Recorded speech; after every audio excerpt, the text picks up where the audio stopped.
Some Good morning. So today I have dragged Russ kicking and screaming to come and jump on with me and do a quick recording for anybody who has ever thought about doing a will, a trust, power of attorney, or anything else, because me and Russ met, oh, blimey, Russ, I don't know, what was it, like 8 years ago now? 7, 8 years ago? We were introduced through a networking event, and he's never got rid of me since, because I think Russ is the man to know. And I send him all the recommendations because they're just really important things to me, my family. And so I've dragged him here to kind of share a little bit of information. So Russ is from RJC Wills. And today we are going to talk everything wills, funnily enough. Can I pass over to you? Yeah, you sure can. Yeah, good morning, Keely. Thanks for having me this morning. So really, yeah, just to sort of explain a little bit about wills, the need for wills, who needs a will, and what the benefits you get from a will, really. So I think there's generally a myth that people can be too young to do a will. But what I'd say, if you're 18 or over, everybody needs a will. The biggest thing for me, if you don't have a will, the government dictate what happens to your estate. And to be honest, people you might not want to inherit might inherit, or people you want to inherit might miss out. So yeah, the importance of having a will, really. So first question that's just come to mind. I have had a slight disagreement conversation with a friend who thinks that because it's just her and because she's just got one child, that she doesn't need a will because it's just straightforward and her daughter will get everything. Is that right? If she's got no partner, potentially the child could get the will, get her inheritance. But the main thing is, by having a will, firstly, she can name guardians to protect the child. And the one thing is, if you're not leaving a lot, £1,000 or £2,000, it doesn't really matter what age you inherit.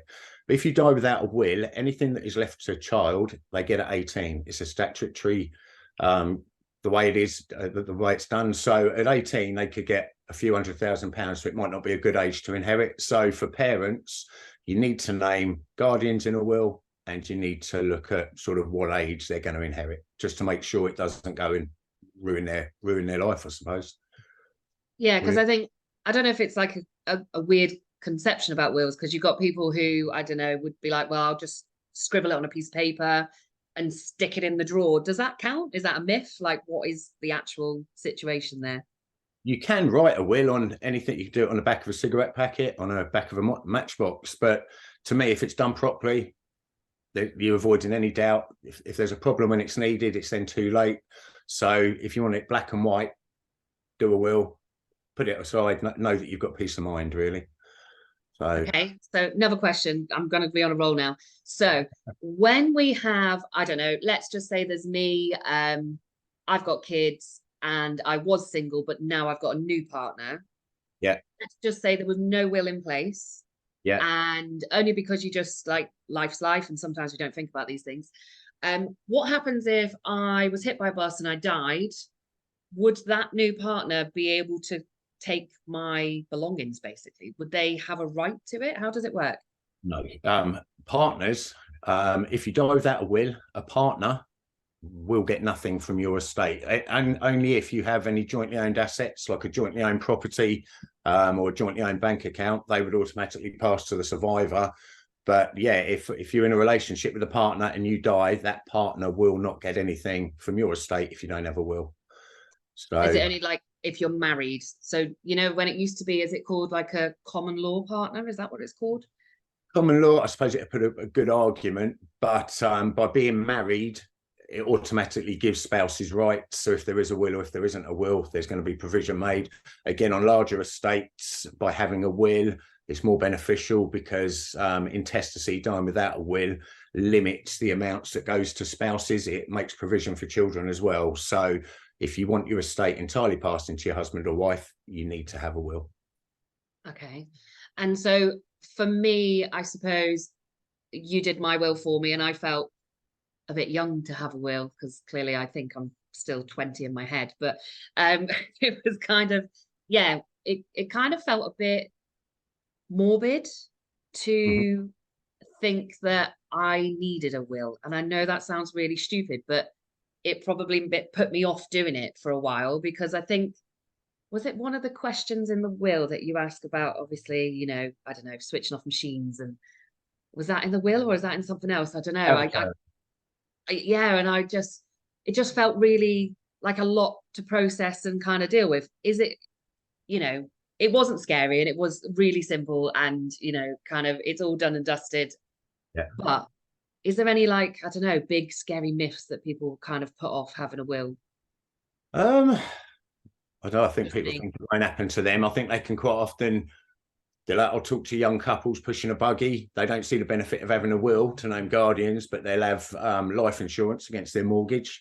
So I suppose it's just a case of priorities. What was it? Sorry, I forgot the question you asked at the end then, Keely. I don't know, I mumble a lot. It was along the lines of like, yeah, I think I put off thinking I was too young for starters. And then the second part was about kind of, you know, it felt quite morbid in some respects, having to then do a will. And I suppose that put it off a bit longer, because it was like, oh, I've got to think about like really important stuff. You Yeah, know, kind of, yeah, even you talk about guardianship, you know, I was like, okay, so who actually would have my children? You know, and as much as you've got family and friends and stuff, when you think about the actual responsibility, it was then quite hard to put that person or people in place. yeah. Because it just seems like a huge, I don't mean commitment to do a will, because obviously it's vital, but like it's quite scary. So is there any like myths and stuff, or, you know, what's, I suppose, the worst someone said the reason why they've not done a will? So everything will go to my wife. Everything will go to my kids. They just don't care, I suppose. But yeah, we live in a society where if you've got assets, you need to protect them. The more you do, the more you've got at risk. So yeah, if you've got that attitude of, if I die, my wife will get everything, or my kids, then fair enough. But a will is a wish. So you're hoping that when you die, the assets you're dealing with today are still in your estate. So if you go into care, for example, they might not be there. You've got nothing to leave. So yeah. Okay. Yeah, it's a good point. And obviously, when you've done a will, is there like, I don't know, what if I lost it? What happens if you lose a will? Well, if you lose a will, that's not good, to be honest. So you need an original will. A copy won't be worth the paper it's printed on. I do offer storage to most of my customers. A few of them use it. Otherwise, I encourage people to make sure they've got a facility somewhere nice and safe, easily retrievable. And yeah, just it is. It's such a vital document that you can't have lost, because when someone's dealing with a death and you then can't find the will, that just adds to the situation, I suppose, the I best was, way. I was just thinking, do I need to like have a little sticky note in my pocket, you know, just in case something happens to me when I'm out and about, like, please find my will here, like inside pocket, an arrow pointing to where it's kept in the house or something. Never really thought about that. Maybe I should tell someone where it is. Food for Yeah. thought. And the next thing, I suppose, like, you do a will, Yeah. life goes on. Sometimes you don't really think about it, but do you need to update it? Is that a thing? Well, as circumstances change, I wouldn't say you need to review your will every year, but if you've got a change of wishes, you wish to include other people, you wish to leave a gift to somebody, you want to leave somebody out of your will. Yeah, I wouldn't say people update regularly, but yeah, on major significant changes. Obviously, if you're married and a husband or wife dies, the survivor may wish to tweak their will. So it's really down to circumstance. Depends how complicated or easy life is, really. Well, I don't know if it's just me, but it doesn't seem that straightforward in most cases, or anybody else I speak to. It's not easy, blimey. I forgot where we're going. That's just wills in general, isn't it? It's just kind of like, it's one of those topics where you think, oh, I'll do that, and then you don't do it, which is why I just wanted to come on and do this, because actually, one, if someone's listening to this, they'll just have a reminder of A, how old am I? What do I own? Is it worth having a will? Yeah. Two, do I want to squiggle on the back of a matchbox or cigarette paper, or do I want to do it properly and have everything covered? Yeah. 3, is there anyone in your family that you really don't like, that you really don't want getting anything that you own? Because that's usually a really good indicator. And then, you know, or on the flip of it, is there something that you cherish that you want someone in particular to have? Because that's usually a good place to put it, and you will. And yeah, and just really bringing it to that kind of forefront of conversation, because for me, it was, will wasn't necessarily the important part when we first met. It was more about trusts and power of attorney, which we will do 2 other videos for to cover off. But for me, when we met, the will kind of was the basics, and then that helped with the other areas. But actually, the more we kind of had conversations, the will is actually just the glue, isn't it? It's like the vital part of the puzzle that needs addressing. And I feel like a grown-up now, because I've got like a will and I've got power of attorney, I've got life insurance. I just don't want to die. No. But I do feel like I'm a little bit more organized, and at the ripe age of 35, I still feel far too young to have it all kind of sorted. But I just know how vital and important it's been to people that I've recommended to you, where it might be a little bit late, or in circumstances of our own where family members haven't had a will, and it's caused a lot of problems. So yeah, it was just about dragging you on here to kind of fire some questions and highlight conversation, really. You know, to me, everybody needs a will. Whatever your sort of situation, whatever you own, ideally get a will in place. The earlier you do it, you've got something to work from. You can always come back and tweak it. It's not on your to-do list then. You can just review it as you need to. But I could list endless reasons for having wills.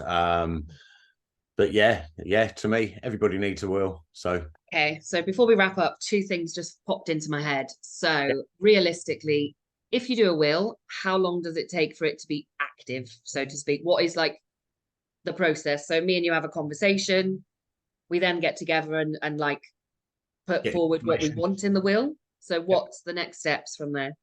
Once I've met with you, I gather the information, I go away, generally produce a draft within 7 days for you, email that over. We can go over any questions. Once you're happy with that draft, we get it printed and ready for signing. So it can be anything from sort of 7 to 21 day turnaround, depending on the customer and how quick they can come back to me and get everything confirmed. But yeah, I'll try and get things done as quick as I can, black and white, really. And so that kind of, let's just say 21 day turnaround sort of window, is that then the like final legal binding copy done, if that makes sense? That would be signing, yeah. So if I was delivering, I'd have delivered that will, get it all signed and witnessed so that I know it's valid. And yeah, when I leave that house, then there's valid wills with the customers I've just seen. Okay, cool. And the next question, which is a little bit taboo, and it's not necessarily about like your pricing, but like as an industry, I suppose, if I was thinking, oh, I really need a will, but like, what is it going to cost me? Now, I understand there's lots of different kind of elements and different things that need to be taken into consideration, but, you know, what kind of spectrum, broad kind of figures are you looking at when you're thinking of a will? If I was dealing with a single person for a simple will, I start from £160. And if I go up for wills for standard wills for a couple, I charge £300. Mm-hmm. That's without any additional trust work. So my basic wills are a fixed price, and yeah, 160 or 300. Okay, well, that's really simple, isn't it?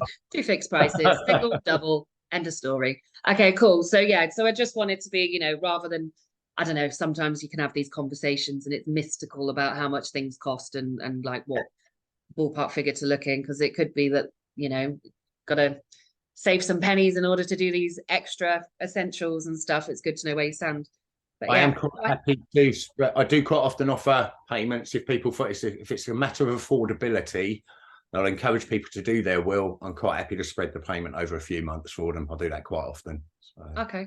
Oh, well, that's good to know. You didn't tell me. I mean, now you know. Now I know. Now I know for anybody else.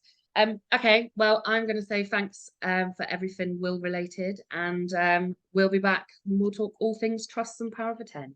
Lovely. Thank you. Cheers, Keely. Cheers. See ya. Bye.